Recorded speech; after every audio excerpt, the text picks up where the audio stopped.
আসসালামু আলাইকুম। জামাত ইসলামের প্রয়াত সাবেক আমির মতিউর রহমান নিজামীর ছেলে ব্রিগেডিয়ার আজমি, উনি শেখ হাসিনার আমলে দীর্ঘদিন আয়নাঘরে ছিল এবং শেখ হাসিনার পতনের পর মুক্ত হয়ে উনি একটা অনুষ্ঠানে বলছিল যে আমার হাতের যে গামছাটা, এই গামছাটা চোখের পানি দিয়েই ভিজে গেছে, আবার অটোমেটিক শু হয়েছে।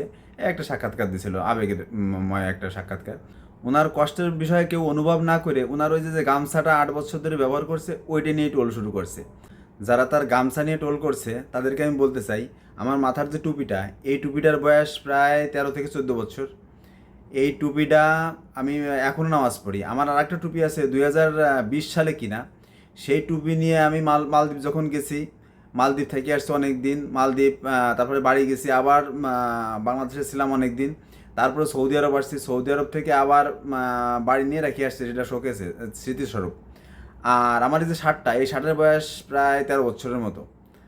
আর এই যে আমার যে হাতের মোবাইলটা, এই মোবাইল J5, যারা মোবাইল ব্যবহার করে তারা অবশ্যই জানেন, স্যামসাং গ্যালাক্সি J5 প্রাইম। এটি আমি সৌদি আরব আসার পরেই কিনি, এর বয়স হয়ে গেছে 8 বছরের উপরে। আর এই যে আমার যে পরনের যে লুঙ্গিটা, এই লুঙ্গিটা আমি কিনছি এখানে দেশে এসে 8 বছর। 8 বছর ধরে আমি লুঙ্গি ব্যবহার করতেছি।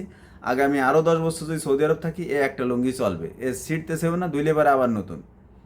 আসলে কারোর বিষয়ে না জেনে ওই কাউকে ট্রল করা ঠিক না। আমরা না জেনে না বুঝে একজনের নামে সমালোচনা করে দেই, কিন্তু তার সত্যতা আমরা যাচাই করি না। সমালোচনা করা কারোর নামে, এটা একটা গীবতের শামিল, এটা বড় ধরনের গুনাহ। আল্লাহ আমাদেরকে এই গুনাহ থেকে হেফাজত থাকার তৌফিক দান করুক, আমিন।